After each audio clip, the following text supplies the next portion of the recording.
Hola, ¿qué tal? ¿Cómo están todos ustedes, mis amigos que me siguen mucho en la golpismo? Acá nuevamente con todos ustedes. Bueno, en algo, en estos días difícil para mí, en el sentido de que falleció César Luis Menotti, para mí un maestro, no solamente lo tuve como jugador, 4 años en la selección y por supuesto después estando trabajando en Independiente, en Boca y en la selección mexicana en el 92-93, viendo cómo trabajaba, enseñándome toda su filosofía, su forma de pensar en el fútbol, que cada uno tiene su manera de pensar. César Luis tenía una manera de pensar en el mundo ya conocido por su filosofía, su fútbol, su manera de trabajar y algo más allá de la gran persona, yo creo que su cualidad más grande que tenía es la motivación hacia el jugador en el autoestima, donde no solamente él decía que si eras buen jugador, sino te hacía creer verdaderamente lo que valías, lo que sabías, las condiciones que tenías, lo nato que tenías, más allá de las enseñanzas que te podía dar él. La verdad, para mí, un gran maestro y verdaderamente, bueno, que en paz descanse.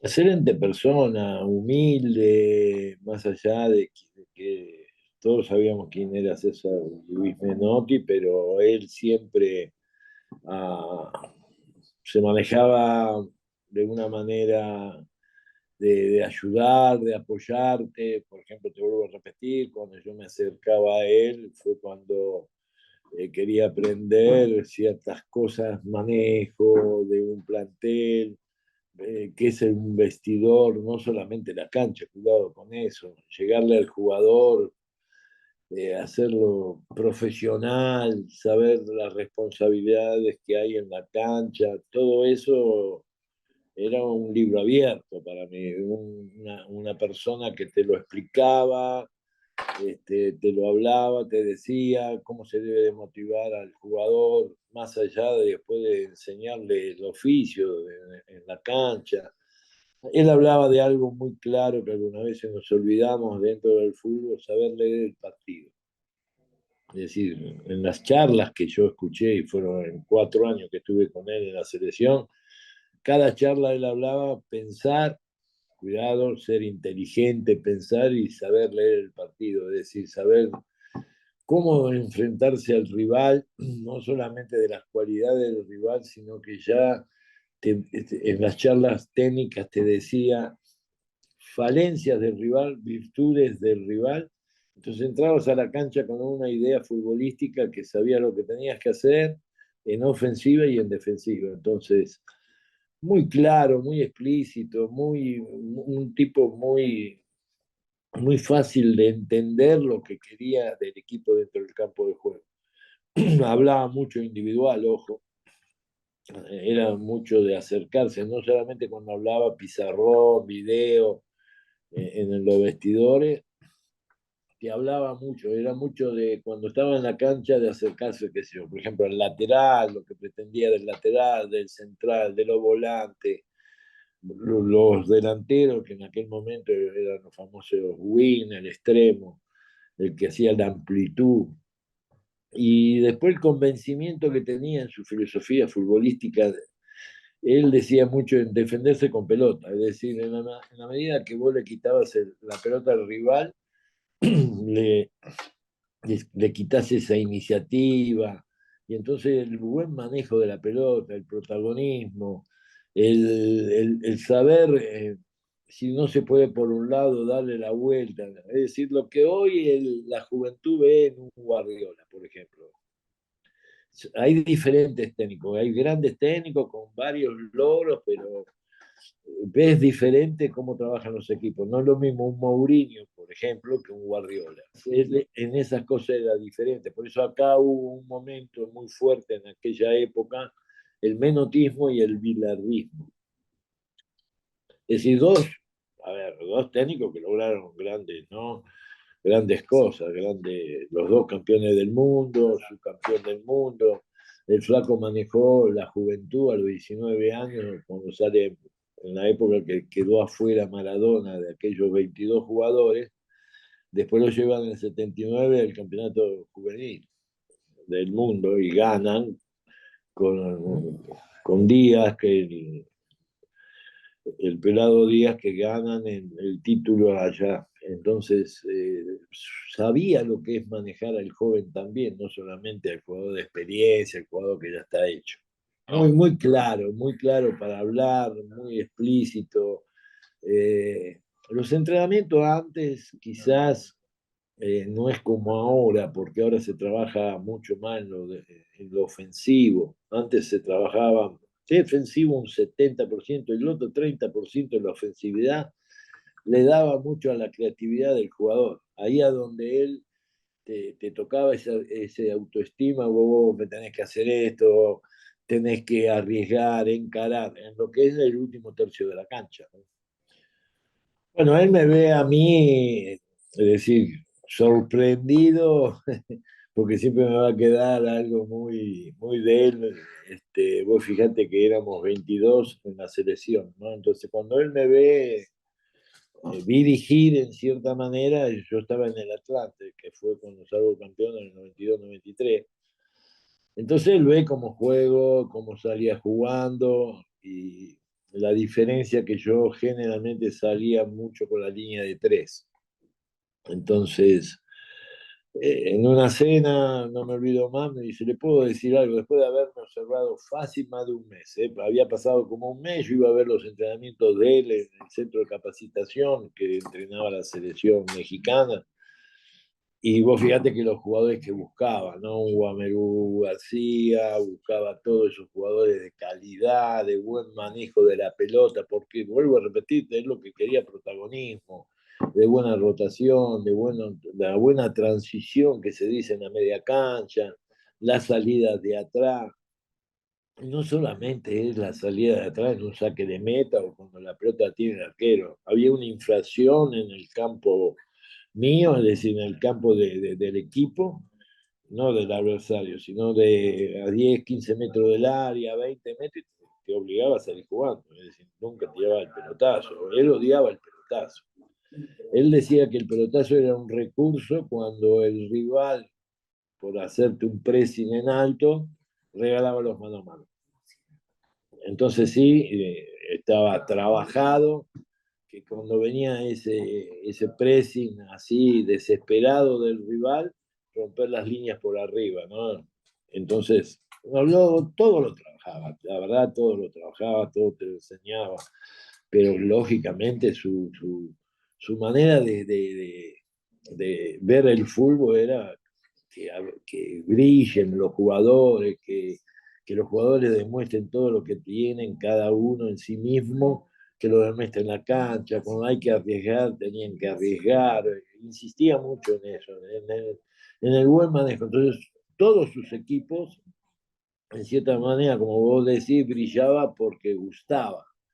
Es decir, no le gustaba a él ganar por un córner o ganar por un penal o ganar por una jugada X. No, no, él quería que su equipo gustara. Y fíjate que, salvo Boca, cuando dirigió Boca, generalmente él buscaba de esos equipos que la dirigencia, por ejemplo, un Independiente es diferente a Racing. Racing hay que ganar, y como sea. Boca hay que ganar, como sea. Vos vas a dirigir un River en Argentina, un Independiente, un San Lorenzo, tenés que gustar, no solamente ganar. Por eso no puedo decir la frase, pero lo que te dicen lo de Boca, ¿no? La que empieza con H. Entonces, así fueron todos los equipos. Así fueron todos los equipos. Entonces, hay equipos acá, un Racing es igual, y Independiente no.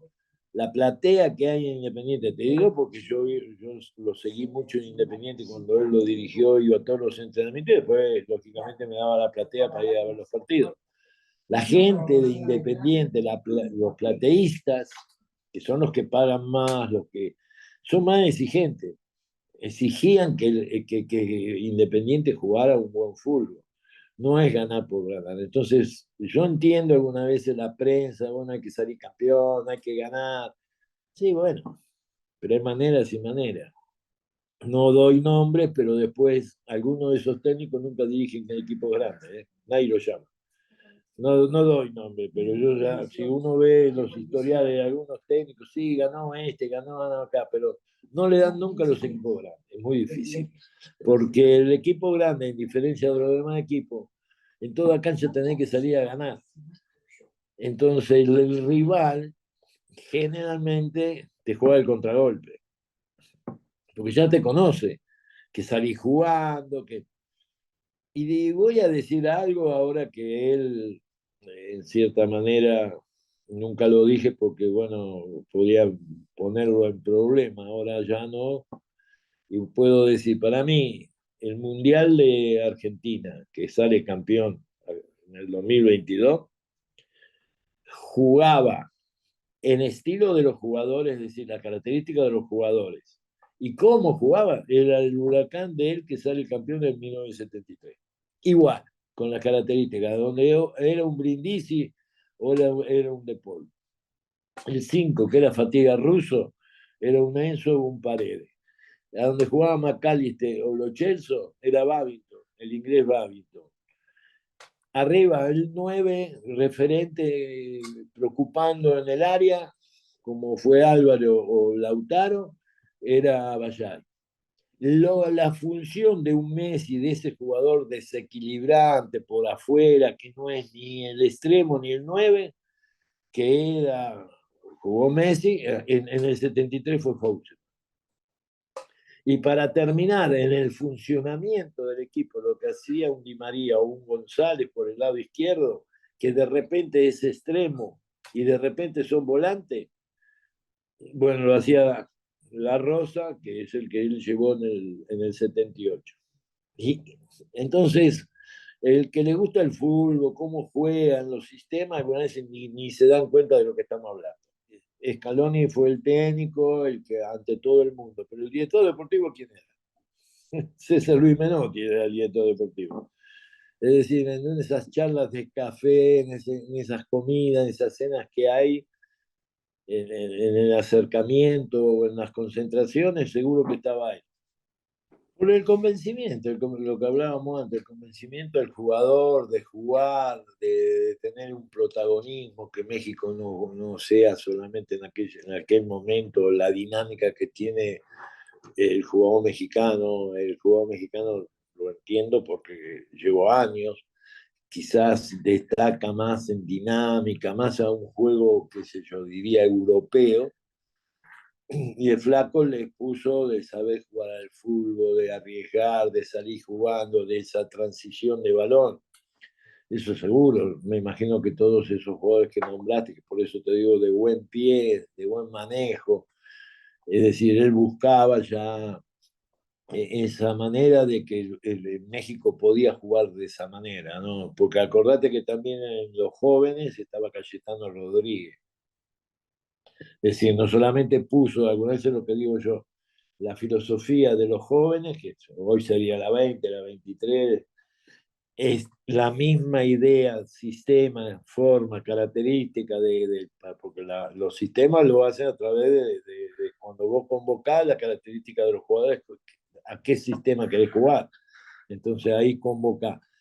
Pero ya él trae a Cayetano Rodríguez para los jóvenes que no le cuesten jugar, si suben a la selección mayor. No es como alguna vez uno ve que la 15 juega de una manera, el de la 17, el de la 20, entonces como me dijo, gracias al golpismo, escuché al Cata en San Luis, al Cata Domínguez, que me decía, no, lo que pasa es que puede destacarse un jugador, pero no le gusta al técnico que está. Le dije, bueno, ahí viene, bueno, después yo le contesto a él, ahí están los errores de los equipos, porque el de la primera tenemos que hacer todo lo que es el de la primera para que ese jugador le guste porque se va a destacar en el sistema que está usando el de la primera división. Y el flaco Menotti llegó a México y lo primero que habló fue eso, de que México jugara, de que gustara, y buscó esos jugadores que nombraste de una calidad impresionante, de calidad técnica, no solamente de correr, de meter, sino la calidad técnica. Lo que pasa es que hoy, para los jóvenes, algunas veces tenemos que escuchar que ya no están esos jugadores, que no sabemos formar. ¿Cómo? ¿Y cómo salieron todos esos jugadores? Un Ramón Ramírez, un Guamerú. Ahora como que nos quieren enseñar que hoy... No, no. El primer problema es la visoría. Es decir, por eso, si el director deportivo no pone un lineamiento en las mismas visorías, como vos, el primer equipo, vamos a poner que le guste jugar 4-3-3. Lo que viene haciendo Chivas ahora, por ejemplo, se fue el español y juega igual. Es decir, podrá tener cosas, pero el parado a lo que voy, lo general, Chivas sigue jugando un 4-3-3. Que bueno, que hoy juega esto, es otra cosa. Pero el sistema en sí sigue siendo el mismo del año que perdió la final con Tigres, ¿no? A eso voy. Entonces, esos lineamientos, él apenas llegó y me imagino que quería esos lineamientos, que duró poco porque fue una cuestión de los que manejan el fútbol, televisoras. Acordate que se jugaba la selección, jugaba en el azul, no jugaba en el Estadio Azteca. Y era otra televisora y no era la que siempre dirige. Es decir, entre Televisa y Canal 13 en aquel momento, Televisión Azteca. Son cosas, y por eso duró poco, como bien dijiste vos, y eso fue malo para mí, porque hubiera cambiado mucho la mentalidad que podemos jugar con los jugadores de otra manera, y no decir, siempre Brasil, Argentina, que Alemania, siempre nombramos lo de arriba y nunca nos acercamos, ¿no? Ese es el problema que tenemos. Y eso es lo que te digo, te lo dije anteriormente, él hablaba menos de, qué sé yo, de conducir, como dice ahí, de la pelota, o él hablaba mucho del protagonismo de querer, de acercarse, no alejarse. Por ejemplo, si mi compañero tiene la pelota, venía a buscarla, venía a jugar. Eso te lo inculcaba a cada... Acérquese, te gritaba pídala, ¿sí me entendés? Entonces era jugar, jugar, esa es la mayor virtud que tenía él continuamente, porque él jamás dejó de estar como, no de árbitro, pero estar dentro del campo, porque hay otros que están afuera y observan y mandan al de la reserva que dirija o mandan al preparador físico. No, no, no, no, no, él estaba ahí. Entonces, al estar cerca de nosotros, el conducir, el jugar, movete, pedila, era continuo para que vos ya lo tengas continuamente en la cabeza, porque esto es lo mismo que 2x2, 4, 3x2, 6, ¿me entendés? 4x4, 16. Como aprendemos la cuestión de multiplicar, ya la tenés acá. No es que, a ver, 4x4, o a ver, 7x9, no, no, no, no, no, era así. Entonces él estaba cerca tuya y es lo que él buscaba, jugar. Las famosas triangulaciones, ¿me entendés? Lógicamente hoy podemos hablar que, ojo, manejó mucho él el 4-3-3 porque en aquella época, porque la gente joven cree que el 4-3-3 es después del 2010, no, están equivocados.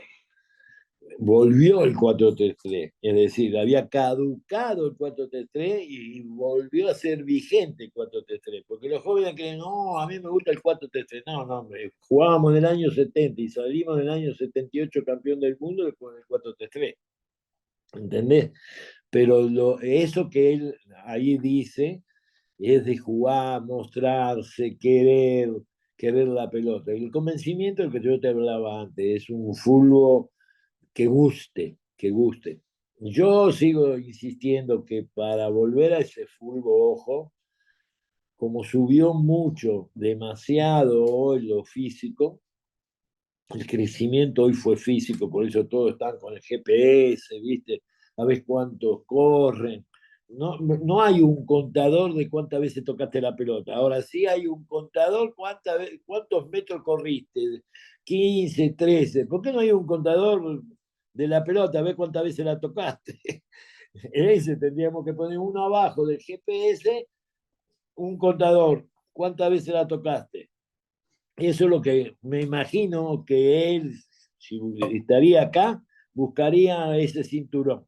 ¿Cuántas veces tocaste la pelota? ¿Cuántas veces la querés la pelota? No que te escondes. Ojo, ojo, es otra palabra que usaba. No te escondas, mostrate, otra palabrita.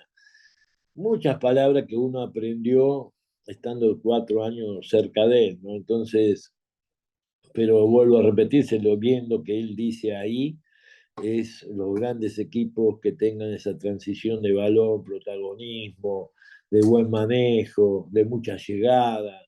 Es decir, él se preocupaba más en la ofensividad que en la defensividad. Esa la justa. Bueno, como siempre me despido con el agolpismo. Un saludo a todos. Gracias por vernos.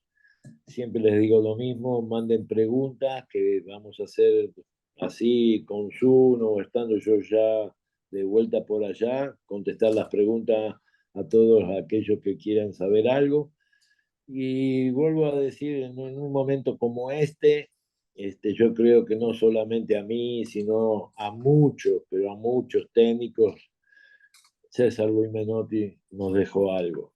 Y lo más lindo para mí es el buen fútbol que siempre se expresó, lo hizo, lo habló, porque en sus libros, en la manera de hablar, pero no solamente era de palabras de acá para afuera, sino que todos sus equipos era de buen fútbol.